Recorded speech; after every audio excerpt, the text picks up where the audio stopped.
வாசக தோழமைகளுக்கு வணக்கம். வீரயுக நாயகன் வேல்பாரி. அத்தியாயம் 42.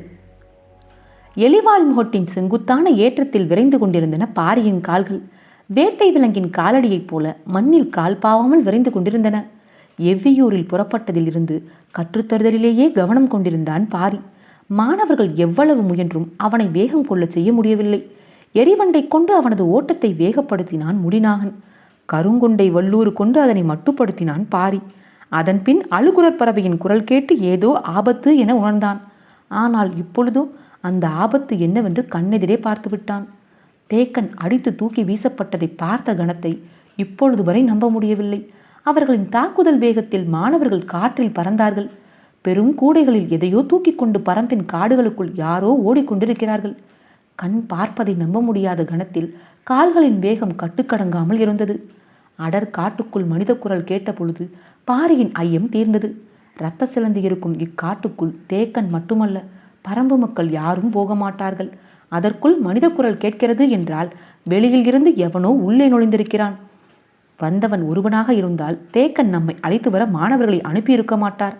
அவர்கள் பல பேராக இருக்க வேண்டும் என்று நினைத்து கொண்டே குத்துக்கள் புடவை நோக்கி ஓடினான் பாரி. கருஞ்சுரைக்காயை எடுத்த பின் ஆதிமலையின் முகட்டை அடைந்தான் தேக்கன். அடர் காட்டுக்குள் மாட்டியிருக்கும் எதிரிகள் எப்படியும் இத்திசையில்தான் வெளியேற வேண்டும். வெளியேறிய கணத்தில் மாணவர்கள் அவர்களின் முகம் பார்த்து கவன் எறிய வேண்டும் என்று சொல்லி ஈட்டியை இறுக பிடித்து ஆயத்தமாக இருந்தான். ஆனால் தேக்கனின் அதிர்ச்சி அவர்கள் வெளிவந்த கணத்திலேயே தொடங்கியது. ஒருவனைத் தவிர மற்ற 4 காட்டை விட்டு வெளியே வந்தனர். இரத்த சிலந்தி இருக்கும் காட்டை எப்படி இவர்கள் கடந்தனர் என்ற அதிர்ச்சி தேக்கனை சற்றே தாமதிக்க வைத்தது. காட்டை விட்டு வெளியேறிய கணத்தில் தாக்குதலை சந்திக்க வேண்டியிருக்கும் என்ற எதிர்பார்ப்போடு வந்த காலம்பன் தேக்கன் ஈட்டி எறியும் முன் தனது வலைத்தடியை சுழற்றினான். கண்ணிமைக்கும் நேரத்தில் அது தேக்கனின் கழுத்துக்கு வந்தது. கவனமாய் அதனை தட்டிவிட்டு விலகினான். திசைக்கு ஒன்றாய் நின்ற மாணவர்கள் கவன் வீசத் தொடங்கிய அந்த காட்சிதான் தொலைவில் ஓடி வந்திருந்த பாரியின் பார்வையில் முதலில் பட்டது. அவர்கள் தேக்கனை தாக்கிய வேகத்தையும் மாணவர்களை சுழற்றி வீசியதையும் பார்த்தபடியே வெறி கொண்டு ஓடி வந்தான் பாரி. மலைச்சரிவில் பாறைகள் உருண்டன. மடுவன் வீசிய கவனில் இருந்து பறந்த கருஞ்சுரைக்காய் ஒருவனின் முகத்தில் அடித்து எறிந்து அந்த கணத்தில் அந்த இடத்தை அவர்கள் சூறையாடினார்கள். அடிபட்டவன் முகத்தை மூடியபடி கதறிக்கொண்டு பாறையின் மோதி மண்ணில் உருண்டான். பரம்பு நாட்டின் ஆசான், பகிரியை வேட்டையாடிய பெருவீரன், எத்தனையோ மாணவர்களை காடறிய அழைத்துச் சென்று மாவீரர்களாக உருவாக்கியவன், தனி ஒருவனாக எவ்விலங்கனையும் வீழ்த்தும் ஆற்றல் கொண்ட தேக்கன் தனது முழு ஆற்றலையும் திரட்டி மோதினான். ஆனால் அவனது ஆற்றல் முழுவதும் தற்காத்து கொள்ளவே போதுமானதாக இருந்தது. சூழப்பட்ட எதிரிகளின் வலிமை ஒப்பிட முடியாததாக இருந்தது. அவர்களின் தாக்குதலை உள்வாங்கியபடி மனம் அவர்களின் திறனை கணித்து கொண்டிருந்தது. ஆனால் உடலோ தூக்கி வீசப்பட்டு கொண்டிருந்தது. பாரி இடம் வந்து சேர்ந்த பொழுது எல்லாம் முடிந்திருந்தது. கருவிழி ஒழுகி துடித்து கதறி கொண்டிருந்த ஒருவனின் முதுகில் இருந்த பெரும் கூடையை அறுத்து எடுத்தனர் மாணவர்கள். தேவவாக்கு விலங்கின் அடங்காத கத்தலும் தூக்கி வீசப்பட்ட மாணவர்களின் வேதனை குரலும் கருவிழி கலங்கியவனின் கதறலும் எங்கும் எதிரொலித்து கொண்டிருந்தன. ஆதிமலையின் முகட்டை கடந்த அவர்கள் சிறிது தொலைவு போவதற்குள் முகட்டின் பின்புற சுனையில் பதுங்கியிருந்த 7 பேர் அவர்களுடன் இணைந்து கொண்டனர். அவர்களின் ஓட்டம் மர இடுக்குகளுக்குள் மறைந்தது. தாக்குதல் முடிந்ததும் வந்து சேர்ந்த பாரி கனநேரமும் தாமதிக்காமல் துடித்து கிளம்பினான். கிளம்பிய வேகத்தில் அவனை இறுகப்பட்டு நிறுத்த முயன்றான் தேக்கன். தேக்கனின் செயலுக்கு காரணம் புரியாமல் பாரி திகைத்த பொழுது தேக்கனின் வாய் முணுமுணுத்தது. அவர்கள் பலர், நீ ஒருவனாக போக வேண்டாம். தேக்கனின் சொல் பாரியை நிலைகுலைய செய்தது. பரம்பின் ஆசானா இப்படி பேசுவது? நான் ஒருவனா? இது எனது காடு. மரமும் செடியும் கொடியும் விலங்கும் இருக்கிற இக்காட்டில் நான் எப்படி தனியனாவேன்? பிடித்த கையை உதறி தள்ளிய பாரியின் ஆவேசம் பார்க்க முடியாத பெரும் சினம் கொண்டிருந்தது. ஓடினான் பாரி. காடு அதிர காற்று அதிர கண்ணில் வெறி கொண்டு ஓடினான். பரம்பு நாட்டின் தேவவாக்கு விலங்கை தூக்கி கொண்டு ஆதிமலையை ஒரு கூட்டம் கடந்துவிட்டது என்ற உண்மையை கொன்று புதைக்க ஓடினான். எவ்விலங்கின் ஓட்டத்தையும் விஞ்சக்கூடியவன் வேல்பாரி. காட்டின் எத்தரையிலும் முழு வேகத்தோடு ஓடக்கூடிய விலங்கு எதுவும் இல்லை. ஒவ்வொரு விலங்குக்கும் ஓட்டம் உச்சம் கொள்ளும் இடமும் உண்டு, ஊனம் கொள்ளும் இடமும் உண்டு.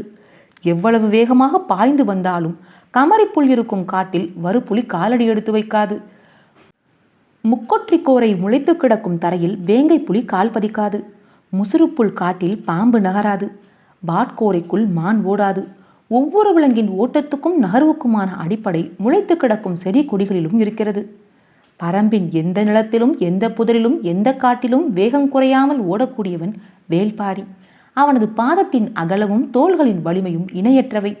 பிடரிமையில் சிலிர்க்க ஓடும் பாரியின் ஓட்டத்தை மறித்து நிற்கும் உயிர் எதுவும் பரம்பு காட்டுக்குள் இதுவரை இல்லை.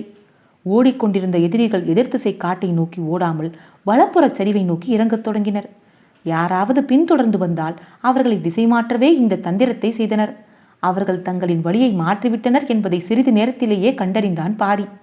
சிவப்பு மூக்கு ஆள்காட்டி வலப்புற ஓடையின் பக்கம் நெடுநேரம் குரல் கொடுத்து கொண்டிருந்தது. அவர்கள் அப்பக்கம் திரும்புவார்கள் என யாரும் எதிர்பார்க்க முடியாது. அத்திசை நோக்கி வேகமாக பாரி இறங்கினான். எலிவால் முகட்டில் மோதல் நடந்த பொழுது 3 பேராக இருந்தவர்கள் இப்பொழுது எப்படி எண்ணற்றவர்களாக மாறினர்? முகட்டின் கீழ்த்திசையில் ஏன் மறைந்திருக்க வேண்டும்? அப்படியென்றால் இன்னும் எத்தனை பேர் மறைந்துள்ளனர்? மனதில் வினாக்கள் அடுத்தடுத்து எழுந்து கொண்டிருந்த பொழுது அதற்கான விடையை கண்டறியும் முன்னே அடுத்த வினா எழுந்து வந்தது.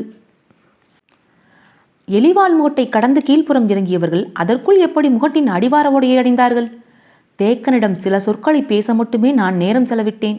ஆனால் அவர்கள் அதற்குள் ஓடைக்கு போய்விட்டார்கள் என்றால் அவர்களின் வேகம் நினைத்து பார்க்க முடியாதபடி இருக்கிறது.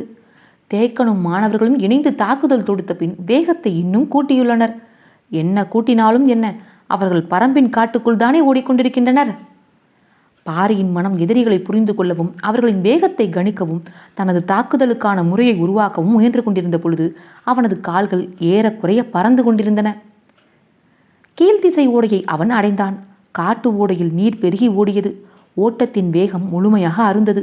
ஓடையை நீந்தி கடந்தான். அவர்கள் வெகு நேரத்திற்கு முன்னமே ஓடையின் மறுகரைக்கு போய்விட்டனர். அது அடர் மரங்களற்ற காடு. புல்மேவிய 2 குன்றுகளை கொண்டது. ஓடுவதற்கு ஏற்ற நிலவாகு. பாரி கரையேறும் முன்னே அவர்கள் கண் பார்வையில் இருந்து மறைந்து விட்டனர். எதிரிகளின் ஆற்றல் ஓட்டத்தில் இருக்கிறது. அடர்ந்த மரங்களுக்கு இடையில் இவ்வளவு வேகமாக ஓடக்கூடியவர்கள் புதர்களற்ற நிலப்பரப்பில் இன்னும் விரைவு கொள்வர். அதுவும் தங்களை பரம்பினர் கண்டறிந்து விட்டனர் என்பதனால் கட்டுக்கடங்காத வேகம் கொள்வர். அதனை தடுக்க என்ன வழி என்று சிந்தித்தபடியே கரையில் அடர்ந்து கிடக்கும் காட்டு மரங்களுக்கு இடையே புகுந்து வெளியேறினான். வெளியேறிய இடத்தில் முடிச்சிட்டு கிடந்த பெரு வேர்களை தாவி கடந்த பொழுது அவன் கண்ணில் பட்டது ஒரு செடி. சட்டென ஓட்டத்தை நிறுத்தி பெரு முடிச்சுகளை நோக்கி திரும்பினான். மரவேர்களின் கீழ்ப்பக்கம் முளைத்து கிடந்ததை பார்த்ததும் மனதின் ஆழத்துக்குள் இருந்து சிறு மகிழ்ச்சி மேலேறி வரத் தொடங்கியது. மரவேர்களின் இடப்புறம் அணுவள்ளி பூண்டு விளைந்து கிடந்தது. சற்றே நின்று மூச்சு வாங்கினான். அதன் இலைகளை எடுத்து உண்போமா வேண்டாமா என முடிவெடுக்க சிறிது தயங்கினான். அணுவள்ளி பூண்டின் இலை மனிதனை மூர்க்கம் கொள்ள வைக்கும். இரத்த ஓட்டத்தை கூட்டி வெறியேற்றும். உடலுக்குள் இருக்கும் ஆற்றலின் விசையை பெரும் தீ என கிளர்த்திவிடும். அவனது சிந்தனை என்னவாக இருக்கிறதோ அதனை நோக்கி பெரு வேகத்தில் உடலை ஏவும். எனவே அதனை உட்கொள்வதில் மிக கவனம் தேவை. ஏற்கனவே உடலெங்கும் வெறி கூடி கிடந்த பாரி சற்றே சிந்தித்து ஒரு சில இலைகளை வாயில் போட்டுக்கொள்வோம் என நினைத்து அதன் ஒரு தண்டினை இழுத்தான். மொத்த செடியும் கையோடு வந்தது. எண்ணத்தின் வேகம் அப்படி இருக்கிறது என்பதை உணர முடிந்தது. ஓரிரு இலைகளை மட்டுமே பறித்து வாயில் போட முனைந்தான். அப்பொழுது அருகில் இருந்த பாறையின் பின்புறம் மூச்சிறைக்கும் சிற்றோசை கேட்டது. ஏதோ ஒன்று இலைப்பாறுகிறது என நினைத்தான். ஆனால் ஓசையின் தன்மை சற்று மாறுபட்டிருந்தது. என்னவென பார்க்க பாறையின் பின்புறம் தலையை நீட்டினான். அங்கு சுண்டா பூனைகள் 2 கலவி கொண்டிருந்தன. உச்ச நிலையில் இயங்கிக் கொண்டிருந்த அவற்றின் கண்களை பாரியின் கண்கள் கூர்ந்து பார்த்து கொண்டிருந்தன. பன்றி பல்லினை போல் நீண்டு வளைந்த அவற்றின் பற்கள் வெளித்தெரிய மூர்க்கமேறி சினந்து கொண்டிருந்தன. பார்த்தபடி அணுவள்ளி பூண்டின் இலைகளை ஒவ்வொன்றாய் மென்று கொண்டிருந்தான். ஆண் பூனையின் மூக்கின் முனையில் இருந்த துடிப்பும் ஆவேசமும் பாரியின் முகத்திலும் இருந்தன. அவன் அம்முடிவை எடுப்பது என உறுதி கொண்ட பொழுது பறித்த செடியில் இலைகள் எவையும் மிஞ்சவில்லை. அவனது வேகமும் வெறியும் அப்படி இருந்தன. அவை இயங்கி முடிக்கும் கணத்துக்காக காத்திருந்தான். அவை தமது பணியை முடித்துவிட்டன என்று அவன் முடிவு செய்த கணம் வலது கால் அருகில் இருந்த கல்லை எத்திவிட்டது. அந்த கல் கீழிருந்த பெண் பூனையின் முன்னெற்றியில் பட்டு தெரித்தது. சற்றே கண் சொருகியிருந்த அது இத்தாக்குதலால் வெகுண்ட பொழுது மேலிருந்த ஆண் பூனை நிலை தடுமாறி சரிந்தது. 2 கண்களுக்கும் முன்னால் பாரி. கலவி முடிந்ததும் உருவாகும் தீரா பசியோடு சீண்டிவிடப்பட்ட சினமும் சேர்ந்தது. 2ம் நின்று கொண்டிருப்பவனை தாக்க பாயத் தொடங்கிய பொழுது அவன் தனது வேலையை காட்டத் தொடங்கினான். கால்கள் மின்பாய்ந்து ஓடத் தொடங்கின. சுண்டா பூனையின் வெறி கணக்கில்லாத மடங்கு பெருகியது. சீண்டலின் உச்சத்துக்கு 2 பூனைகளும் உள்ளாயின. சுண்டா பூனையின் மூர்க்கமும் அணிவள்ளி பூண்டின் இலைகள் கிளர்த்திய மூர்க்கமும் காற்றை கிழித்தன. பாரியும் வெறி கொண்ட 2 விலங்குகளும் ஓடிய வேகம் இதுவரை காடு பார்த்திராதது. ஓட்டத்தின் வேகம் கூட கூட சுண்டாப்பூனைகளின் வெறி மேலேறியபடியே இருந்தது. காலை பொழுதில் தொடங்கிய களவி இவ்வுச்சி பொழுதில்தான் முடிவுக்கு வந்தது. உடல் மொத்தமும் இடைவிடாது இயங்கி முடித்ததும் அடிவயர் எங்கும் பற்றி எழியும் பசி நெருப்பு அவற்றின் மூர்க்கத்தை எண்ணிலடங்காத மடங்கு அதிகப்படுத்தியது. கல்லால் அடித்து சீண்டிவிட்டு சீண்டியவனின் கால்கள் நிற்காமல் ஓடும் பொழுது அவை அளவு கடந்த சினமும் சீற்றமும் மிக்கவர்களாக மாறின. காடறிய அடிநாக்கில் நஞ்சு கசப்பை உள்வாங்கிய மாணவர்கள் நேற்றிருந்து ஓடிக்கொண்டே இருக்கிறார்கள். கொடும் நஞ்சு இடைவிடாமல் அவர்களின் தொண்டைக்குள் சுரந்து கொண்டே இருக்க என்ன ஒரு வேதனையை அவர்கள் அனுபவித்திருப்பார்கள். பரம்பின் ஆசானை அடுத்து தூக்கி போட்டு தேவவாக்கு விலங்கை தூக்கிச் செல்லும் வலிமை இவ்வுலகில் யாருக்கோ இருக்கிறது என்பதை ஏற்றுக்கொள்வது செத்து மடிவதும் ஒன்றுதான். பரம்பு நாட்டின் அடையாளத்தை எடுத்து சொல்லும் இவர்களின் உயிர் இன்னும் பரம்பின் எல்லைக்குள் தான் இருக்கிறது என்பதை சகித்து கொள்ள முடியாத கோபமும் வெறியும் பாரியை கட்டுக்கடங்காத ஆவேசம் கொள்ள செய்தன. ஓட்டத்தின் வேகத்தை சரிந்து கிடக்கும் நிலமும் படர்ந்து கிடக்கும் செடி கொடிகளும் முடிவு செய்கின்றன. சுண்டாப்பூனைகளின் முதுகெலும்பு வில்லை போல வளைந்து நீள 4 கார் பாய்ச்சலில் ஓடி வந்து கொண்டிருந்த பொழுதும் அவற்றால் நெருங்க முடியாத வேகம் கொண்டு பாரி ஓடுவதற்கு காரணம் கண்ணுக்கு முன்னால் ஓடும் எதிரிகளும் கண் தெரியாத வெறியை உருவாக்கிய அணுவள்ளி பூண்டுமே. விலங்குகள் தங்களின் இறை நழுவி போகும் இயல்பிலேயே பல மடங்கு ஆவேசத்தை அடைகின்றன. சுண்டாப்பூனைகள் இவ்வளவு வேகம் கொள்வதற்கு அதுதான் காரணம். பாரி அவற்றை விட வேகம் எடுத்து ஓடிக்கொண்டிருப்பதற்கும் அதுதான் காரணம். இப்பொழுது அவனது மனமும் செயலும் விலங்கினும் கொடுஞ்சினம் கொண்டிருந்தன. அதையும் கடந்து ஒருவேளை சுண்டாப்பூனைகள் அவன் மீது பாயுமே ஆனால் இடுப்பில் இருக்கும் இரு கத்திகளும் அவற்றின் கீழ்த்தொண்டையில் இறங்க ஆயத்தமாகத்தான் இருந்தன. ஆனால் பாரி அதனை செய்யப்போவது இல்லை. ஏனென்றால் விரட்டி வரும் இரண்டும் அவனுடைய இரையல்ல, ஆயுதங்கள். காமத்தில் ஏறிய வேகம் குறையாமல் அவற்றை இழுத்து வந்து கொண்டிருப்பதற்கு காரணம் அதே வேகத்தோடு வேட்டையில் இறக்குவதற்காகத்தான். சுருள்வாள் கொண்ட சுண்டாப்பூனையின் பன்றிப் பற்களும் நீள்வளைவு நகங்களும் பரம்பின் தரப்புக்காக களமிறங்கப் போகின்றன. தீராத காமம் தீரும் பொழுது கிடைக்க வேண்டிய உணவுக்காக விருந்துக்கு அழைத்துச் சென்றான் வேல்பாரி. இதோ விருந்து மிக அருகில் வந்துவிட்டது. அவன் அழைத்து வரும் விருந்தாளிகள் மிக அருகில் வந்துவிட்டன. முன்னால் ஓடிக்கொண்டிருப்பது வேட்டை உணவு, பின்னால் வந்து கொண்டிருப்பன வேட்டை விலங்குகள். இரண்டுக்கும் இடையில் விட்டு விலகும் சரியான கணத்தை முன்வைத்த கால்விரல்கள் தீர்மானித்தன. பாரி இடப்புற பள்ளம் நோக்கி எவ்வி பாய்ந்து சரிந்த கணத்தினை சுண்டாப்பூனைகளால் நினைவு கொள்ள முடியாமல் இருந்ததற்கு காரணம் கையளவு தொலைவில் ஓடிக்கொண்டிருந்த எண்ணற்ற மனிதர்களின் ஓட்டம். சரிவில் உருண்டு வேர்கள் பிடித்து இங்கும் அங்குமாக தூக்கி வீசப்பட்டு அடிப்பள்ளத்தில் பாரி நிலை கொண்ட பொழுது மேலே வேட்டை முழு வேகத்திலே நடைபெற்று கொண்டிருந்தது. சுண்டாப்பூனைகளின் ஆவேசத்துக்கும் ஆற்றலுக்கும் இறை எதுவும் மிஞ்சாது. கதறலும் தாக்குதலும் உச்சத்தில் நிகழ்ந்தன. எதிரிகள் என்னவென்றே கணிக்க முடியாத பொழுது நிகழ்ந்த தாக்குதல் இது.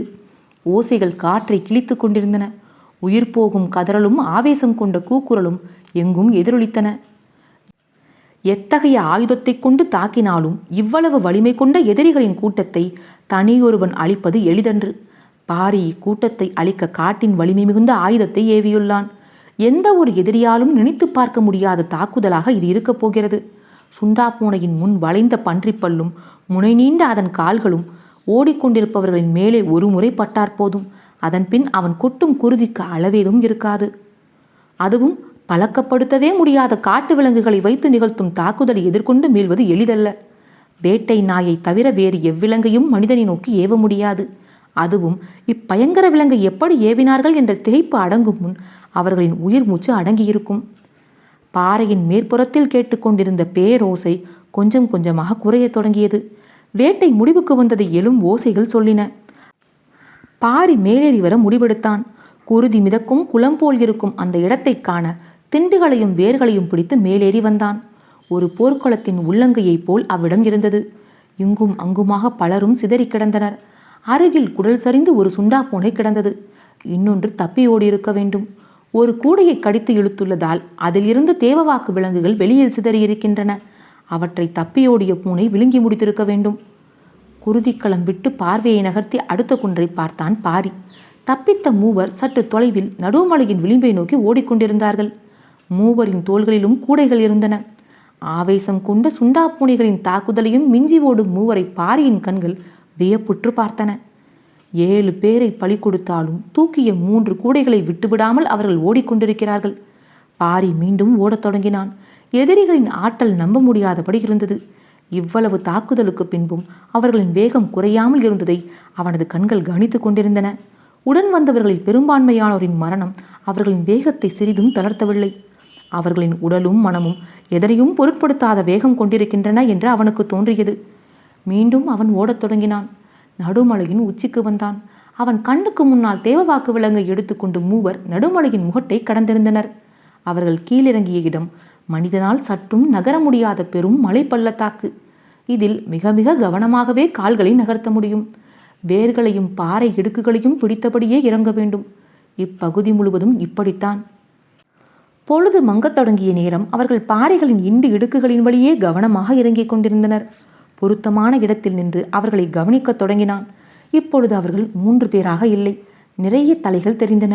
பாறையின் இடுக்குகளில் காத்திருந்தவர்கள் மீண்டும் இணைந்து விட்டனர் என்பது புரிந்தது. மூச்சரித்தபடி பார்த்து கொண்டிருந்தான் பாரி. கண்களுக்கு முன்னால் வேட்டை தப்பித்து போய் கொண்டிருந்தது. சுண்டாப்பூனைகளை வீழ்த்திவிட்டு தப்பிப்போகும் மனிதர்களை அவனது கண்கள் முதன்முறையாக பார்த்தன. தாவி குதித்து அவர்களை விரட்டிச் செல்ல உடல் துடித்த பொழுது மனம் சூழலை புரிந்து கொள்ள போராடியது. அடங்காத ஆவேசத்தோடு சற்றே பின்னால் திரும்பினான். ஆதிமலையின் எலிவால் முகட்டிற்கு நேரே சென்றி புகை மேலெழுந்து உச்சி வரை போய்க் கொண்டிருந்தது. பரம்பின் ஆசான் உதவி கேட்டு புகை போட்டுக் கொண்டிருக்கிறான் என்பது புரிந்தது. ஆசான் புகை போட்டு நீண்ட நேரம் ஆகியுள்ளது. எதிர் திசையில் ஓடிக்கொண்டிருந்ததால் பாரியின் கண்களுக்கு அது தெரியவில்லை. இப்பொழுதுதான் பார்த்தான். பாரி அவர்களை விரட்டத் தொடங்கிய உடனே சென்றி புகை போட்டுவிட்டான் தேக்கன். ஆதிமலையின் 2வது 3வது குன்று பகுதிகளில் பெரும் பரப்பளவில் ஊர்களே கிடையாது. இரத்த சிலந்தி காடாதலால் மனிதர்களும் வேட்டைக்கோ மற்றவைகளுக்கோ இப்பக்கம் வரமாட்டார்கள். எனவே புகை பார்த்து வருவதாக இருந்தால் மிக தொலைவில் இருந்துதான் வர வேண்டும். ஆனால் மேகங்கள் கீழிறங்காமல் இருந்தால்தான் புகை உச்சிக்கு போனாலும் மனிதர்களால் கண்டறிந்து வர முடியும். தேக்கன் புகை போட்டு பாதி நாள் கடக்கப் போகிறது. யாரும் வரவில்லை. கடுமையான தாக்குதலுக்கு உள்ளானதால் மாணவர்கள் கொடும் வேதனையில் இருந்தார்கள். பொழுது மறைய சிறிது நேரமே இருந்தது. அடுத்து என்ன செய்யலாம் என்பதை புகை பார்த்து வருகிற ஆளை வைத்துத்தான் முடிவு செய்ய வேண்டும். 2-3 திட்டங்களோடு தேக்கன் காத்திருந்தான். மடுவன் தொலைவில் கை நீட்டி காண்பித்தான். யாரோ வருவது தெரிந்தது. தேக்கன் உற்று பார்த்தான். வந்து நின்றது வேட்டூர் பழையனும் 2 வீரர்களும். ஆதிமலையின் புலிவால் குகையில் தங்கியவன் காலை நேரங்கழித்து புறப்பட்டிருக்கிறான். 2ஆம் குன்று தாண்டும் பொழுது பார்த்திருக்கிறான்.